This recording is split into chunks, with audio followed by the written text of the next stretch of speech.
ನಮಸ್ಕಾರ ಎಲ್ರಿಗೂ, welcome back to Surya Explore YouTube channel. ಇವತ್ತು ನಾನು ಮಾತಾಡೋಕ್ಕೆ ಬಂದಿದ್ದೀನಿ. ಒಂದು ವಿಡಿಯೋ ಇಂಟರ್ನೆಟ್ಟಲ್ಲಿ ತುಂಬ ವೈರಲ್ ಆಗ್ತಿದೆ.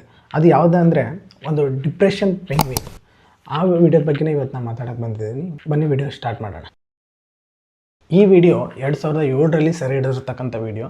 ಇದನ್ನು ವಾರ್ನರ್ ಅರ್ಜಾಕ್ ಅನ್ನೋರು ಆ ವಿಡಿಯೋನ ಸೆರೆ ಹಿಡಿತಾರೆ. ಈ ವಿಡಿಯೋ ಇವಾಗ ಸೆರೆ ಹಿಡಿದಿರೋದಲ್ಲ, 2007ರಲ್ಲಿ ಈ ವಿಡಿಯೋನ ಸೆರೆ ಹಿಡಿತಾರೆ. ಪೆಂಗ್ವಿನ್ಗಳ ಬಗ್ಗೆ ಡಾಕ್ಯುಮೆಂಟ್ರಿನ ಮಾಡ್ತಿರ್ತಾರೆ. ಆ ವ್ಯಕ್ತಿ ಏನು ಮಾಡ್ತಿರ್ತಾರೆ, ಒಂದು ಗುಂಪುಗಳ ಪೆಂಗ್ವಿನ್ನ ಡಾಕ್ಯುಮೆಂಟ್ರಿ ಮಾಡೋಕ್ಕಂತ ಹೋಗಿರ್ತಾರೆ. ಅಲ್ಲಿ ಏನಾಗುತ್ತೆ ಅಂದರೆ, ಎಲ್ಲ ಪೆಂಗ್ವಿನ್ ಗುಂಪುಗಳು ತಮ್ಮ ಆಹಾರವನ್ನು ಹುಡುಕೊಂಡು ಸಮುದ್ರದ ಕಡೆಗೆ ಹೋಗ್ತಿರ್ತವೆ. ಆದರೆ ಲಾಸ್ಟಲ್ಲಿ ಇರ್ತಕ್ಕಂಥ ಒಂದು ಪೆಂಗ್ವಿನ್ ಏನು ಮಾಡುತ್ತೆ, ಅದು ಎಲ್ಲ ಹೋಗ್ತಿರ್ತಕ್ಕಂಥ ವೇನ ಬಿಟ್ಟು ತಂದೆ ಒಂದು ವೇನ್ ಕ್ರಿಯೇಟ್ ಮಾಡ್ಕೊಂಡು ಒಂದು 2-3 ಸೆಕೆಂಡ್ ವೇಟ್ ಮಾಡಿ ಯೋಚನೆ ಮಾಡುತ್ತೆ. ಒಂದು 2-3 ಸೆಕೆಂಡ್ ಯೋಚನೆ ಮಾಡಿಕೊಂಡು ಸೀದಾ ಅದೇನು ಮಾಡುತ್ತೆ, ಒಂದು ದೂರದಲ್ಲಿ ಒಂದು ಪರ್ವತ ಕಾಣಿಸ್ತಿರುತ್ತೆ. ಆ ಪರ್ವತದ ಕಡೆ ತನ್ನ ಪಯಣವನ್ನು ನಡೆಸುತ್ತೆ. ಬರೋಬ್ಬರಿ 70 ಕಿಲೋಮೀಟ್ರ್ ಪಯಣವನ್ನು ಪರ್ವತದ ಕಡೆ ನಡೆಸುತ್ತೆ. ಅವಾಗ ಅವ್ರ ಎಕ್ಸ್ಪರ್ಟಿಗೆ ಒಂಚೂರು ವಿಚಿತ್ರ ಅನಿಸುತ್ತೆ. ಎಲ್ಲ ಪೆಂಗ್ವಿನ್ಗಳು ಸಮುದ್ರದ ಕಡೆ ಆಹಾರವನ್ನು ಹುಡ್ಕೊಂಡು ಹೊಂಟಿದ್ರೆ ಈ ಪೆಂಗ್ವಿನ್ ಮಾತ್ರ ಯಾಕೆ ಈ ಕಡೆ ಹೋಗ್ತಿದೆ ಅಂತ ಹೇಳಿ ಆ ಎಕ್ಸ್ಪರ್ಟ್ಗಳು ಏನು ಮಾಡ್ತಾರೆ, ಅದನ್ನು ಹೋಗಿ ಹಿಡ್ಕೊಂಬಂದು 2-3 ಸಾರಿ ಪ್ರಯತ್ನ ಪಡ್ತಾರೆ ಅದು ಆ ಗುಂಪುಗಳೊಂದಿಗೆ ಕಳಿಸ್ಬೇಕಂತ ಹೇಳಿ. ಆದರೆ ಅದು ಎಷ್ಟೇ ಸಾರಿ ಆ ಥರ ಮಾಡಿದರೂ ಕೂಡ ಬಿಟ್ಟರೂ ಕೂಡ ಅದು ಏನು ಮಾಡುತ್ತೆ, ತಾನೇನು ಅಂದ್ಕೊಂಡಿತ್ತು ದೂರದಲ್ಲಿ ಒಂದು ಪರ್ವತ ನೋಡಿತ್ತಲ್ಲ ಆ ದಿಕ್ಕಿನ ಕಡೆಯೇ ತನ್ನ ಪಯಣವನ್ನು ನಡೆಸಿತು ಹೊರತು ತನ್ನ ಸಹಚರ್ಯ ಏನು ಬ್ಲೈಂಡಾಗಿ ಹೋಗ್ತಿದ್ದಾರೆ ಒಂದು ಗುಂಪು ಜೊತೆ ಎಲ್ಲರೂ ಒಂದು ಮುಂದೆ ಪೆಂಗ್ವಿನ್ ಹೊಂಟಿದೆ ಅದ್ರ ಹಿಂದೆಯೇ ಎಲ್ಲ ಫಾಲೋ ಮಾಡ್ಕೊಂಡು ಹೋಗ್ತಿದ್ದಾರಲ್ಲ ಆ ಥರ ಹೋಗಲಿಲ್ಲ. ತನಗೇನು ಅನ್ನಿಸ್ತು, ತನಗೇನು ಇಷ್ಟ ಅದೇ ಮಾಡೋದು. ಸ್ಟೋರಿ ಇಂಟರ್ನೆಟ್ಟಲ್ಲಿ ತುಂಬ ಹರಿದಾಡ್ತಿದೆ. ಯಾಕಂದರೆ ಒಂದು ಪ್ರಾಣಿಯಾಗಿರ್ತಕ್ಕಂಥ ಪೆಂಗ್ವಿನ್ನು ಅಷ್ಟು ಯೋಚನೆ ಮಾಡಬೇಕಾದ್ರೆ ಮನುಷ್ಯರಾಗಿರ್ತಕ್ಕಂಥ ನಾವು ಎಷ್ಟು ಯೋಚನೆ ಮಾಡಬೇಕು ಅಂತ ಕೆಲವೊಬ್ಬರು ಪೆಂಗ್ವಿನ್ ಎಕ್ಸ್ಪರ್ಟ್ಸ್ ಏನು ಹೇಳ್ತಿದ್ದಾರೆ, ಅದರಲ್ಲಿ ಮೆದುಳಲ್ಲಿ ಸಮಸ್ಯೆ ಇತ್ತು, ಅದು ಮಾನಸಿಕವಾಗಿ ಸಮಸ್ಯೆ ಇತ್ತು, ಹಂಗಾಗಿ ಆ ಕಡೆ ನಡ್ಕೊಂಡು ಹೋಯ್ತು, ಅದು ಗುಂಪಿಂದ ಬೇರೆ ಆಗಿ ಆ ಕಡೆ ಹೋಯ್ತು ಅಂತ ಹೇಳ್ತಿದ್ದಾರೆ. ಅದು ಏನೇ ಇರಲಿ, ಅದು ನಡೆದಿರೋದು ಘಟನೆ. ಆದರೆ ಅದು ನಮ್ಗೆ ಇನ್ಸ್ಪೈರ್ ಆಯಿತು ಅವ್ರು ಅದನ್ನು ಆ ವೇದಲ್ಲಿ ಯಾಕೆ ಥಿಂಕ್ ಮಾಡ್ತಿದ್ರೆ, ಅದು ಮೆದುಳಲ್ಲಿ ಸಮಸ್ಯೆ ಆದರೂ ಇರಲಿ ಏನಾದರೂ ಇರಲಿ ನಮ್ಮ ವೇದಲ್ಲಿ ನಾವು ಥಿಂಕ್ ಮಾಡ್ಬೋದಲ್ಲ. ಈಗ ನೋಡಿರಿ, ಒಂದು ಗುಂಪು ಒಂದು ಕಡೆ ಹೋಗ್ತಿದ್ರೆ ಅದು ಮಾತ್ರ ತನ್ನ ದಾರಿ ಕಡೆನೇ ಹೋಗ್ತಿದೆ, ತನ್ನ ದಾರಿನ ಸೃಷ್ಟಿ ಮಾಡಿಕೊಂಡು ತನಗೇನು ಅನಿಸಿತ್ತು ಅದನ್ನೇ ಮಾಡ್ತು. ಆ ಥರ ನಮಗೇನು ಅನಿಸುತ್ತೆ ನಾವು ಅದನ್ನು ಮಾಡೋಣ ಅಂಥೇಳಿ ಒಂಚೂರು ಇನ್ಸ್ಪೈರ್ ಆಗಿ ತೊಗೋರಿ. ನಾವು ಹಿಂಗೆ ಆಗಿಬಿಟ್ಟಿದ್ದೀವಿ ಜೀವನದಲ್ಲಿ, ಏನು ಬರೀ ನೆಗ್ಲೆಕ್ಟಾಗೇ ತೊಗೊಳೋದು, ನೆಗ್ಲಿಜೆನ್ಸಾಗೆ ತೊಗೊಳೋದು.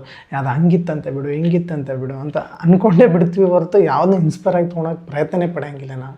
ಇದು ನಮ್ಮ ದೊಡ್ಡ ಮೂರ್ಖತನ ಅಂತ ಹೇಳ್ತೀನಿ ನಾನು. ಈಗ ಹೆಂಗಾಗಿಬಿಟ್ಟಿದೆ ಅಂದರೆ, ಜನ ಹಸುವಾಗಿದೆ ಅಂತ ಊಟ ಮಾಡ್ತಿಲ್ಲ, ಟೈಮ್ ಆಗಿದೆ ಅಂತ ಊಟ ಮಾಡ್ತಿದ್ದಾರೆ. ಹಂಗೆ ಏಜ್ ಆಗಿದೆ ಅಂತ ಮದುವೆ ಆಗ್ತಿದ್ದಾರೆ, ಮನಸ್ಸಾಗಿದೆ ಅಂತೇಳಿ ಮದುವೆ ಆಗ್ತಿಲ್ಲ. ಆ ಲೆಕ್ಕ ಕೊಂಡ್ಬಿಡಿದೆ. ಈಗ ನಮ್ಮ ವೇನಲ್ಲಿ ನಾವು ಹೋಗ್ತಾ ಇಲ್ಲ. ನಮಗೇನಿಷ್ಟ ಅದನ್ನು ನಾವು ಮಾಡ್ತಾ ಇಲ್ಲ. ಅವ್ರು ಮನೇಲಿ ಹೇಳ್ತಾರಂತ ಮಾಡ್ತೀವಿ, ಯಾರೋ ಇಷ್ಟಪಡ್ತಾರಂತ ಮಾಡ್ತೀವಿ.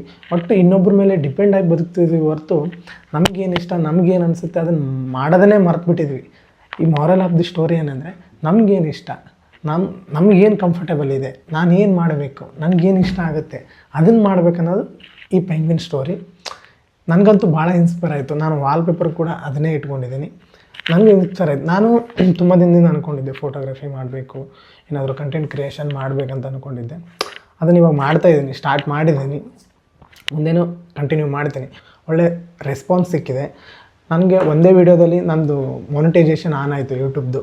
ಭಾಳ ಖುಷಿ ಆಯಿತು. 1K ಸಬ್ಸ್ಕ್ರೈಬ್ ಕೂಡ ಕಂಪ್ಲೀಟ್ ಆಗಿದೆ. ಹೀಗೆ ನನ್ನ ಕಂಟೆಂಟ್ ಕ್ರಿಯೇಷನ್ ಜರ್ನಿನ ಮುಂದುವರಿಸ್ತೀನಿ, ಬಿಡೋಂಗಿಲ್ಲ. ಇದನ್ನೇ ಇನ್ಸ್ಪೈರ್ ಆಗಿ ತೊಗೊಂಡು ಈ ಪೆಂಗ್ವಿನ್ ಸ್ಟೋರಿನ ನಾನು ಓನಾಗಿ ಇನ್ಸ್ಪೈರ್ ತೊಗೊಂಡು ಮುಂದೆ ಹೋಗ್ತೀನಿ ಅಂತ ಹೇಳ್ತೀನಿ. ನೀವು ಕೂಡ ಏನಾದರೂ ಅಂದ್ಕೊಂಡಿದ್ರೆ, ನಿಮ್ಮ ಜೀವನದಲ್ಲಿ ಏನು ಮಾಡ್ಬೇಕು ಅಂದ್ಕೊಂಡಿರಿದ್ರೆ, ನಿಮ್ಮ ವೇದಲ್ಲಿ ನಿಮ್ಗೇನು ಅನಿಸುತ್ತೆ, ನಿಮ್ಗೆ ಯಾವುದ್ರಲ್ಲಿ ಖುಷಿ ಇದೆ ಅದನ್ನು ಮಾಡಿರಿ. ಇನ್ನೊಬ್ರು ಹೇಳ್ತಾರೆ ಅವ್ನು ಮಾಡ್ತಿದ್ದಾನೆ, ಇವನು ಮಾಡ್ತಿದ್ದಾನೆ, ಪಕ್ಕದ ಮನೆಯವ್ರು ಮಾಡ್ತಿದ್ದಾನೆ, ಬಾಜು ಮನೆಯವ್ರು ಮಾಡ್ತಿದ್ದಾನೆ ಅಂತಂದೇಳಿ ಅವ್ರಿಗೆ ಅನ್ಸಿದ್ದು ಅವ್ರು ಮಾಡ್ತಾರೆ. ನಮ್ಗೆ ಅನ್ಸಿದ್ದು ನಾವು ಮಾಡಬೇಕಲ್ಲ. ನಮಗೇನು ಖುಷಿ ಅದನ್ನು ನಾವು ಮಾಡಬೇಕಲ್ಲ, ಹೌದಲ್ಲ?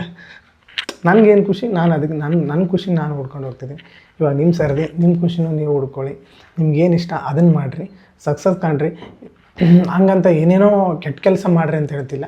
ಒಳ್ಳೆ ಕೆಲಸ, ಏನಾದರೂ ಒಂದು ಸಾಧನೆ ಮಾಡ್ತಕ್ಕಂಥದ್ದು, ಏನಾದರೂ ಒಂದು ನೀವು ಅಚೀವ್ ಮಾಡ್ತಕ್ಕಂಥದ್ದು, ಜನ ನಿಮ್ಮನ್ನ ಗುರ್ಸ್ತಕ್ಕಂಥ ಕೆಲಸ ಮಾಡಿರಿ ಅಂತ ಹೇಳ್ತಾ, ವಿಡಿಯೋ ಭಾಳ ಲೆಂದಿ ಆಯ್ತು ಅನಿಸುತ್ತೆ.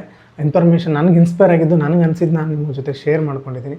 ವಿಡಿಯೋ ಇಷ್ಟ ಆದರೆ ಲೈಕ್ ಮಾಡಿರಿ, ಶೇರ್ ಮಾಡಿರಿ, ಸಬ್ಸ್ಕ್ರೈಬ್ ಮಾಡಿರಿ ಅಂತ ಹೇಳ್ತಾ ಇವತ್ತಿನ ವಿಡಿಯೋ ಇಲ್ಲೇ ಮುಗಿಸ್ತಾ ಇದ್ದೀನಿ. ಮುಂದೆ ಇನ್ನೂ ಹೆಚ್ಚಿನ ಒಳ್ಳೆ ವಿಡಿಯೋದೊಂದಿಗೆ ನಿಮ್ಮ ಮುಂದೆ ಸಿಗ್ತೀನಿ.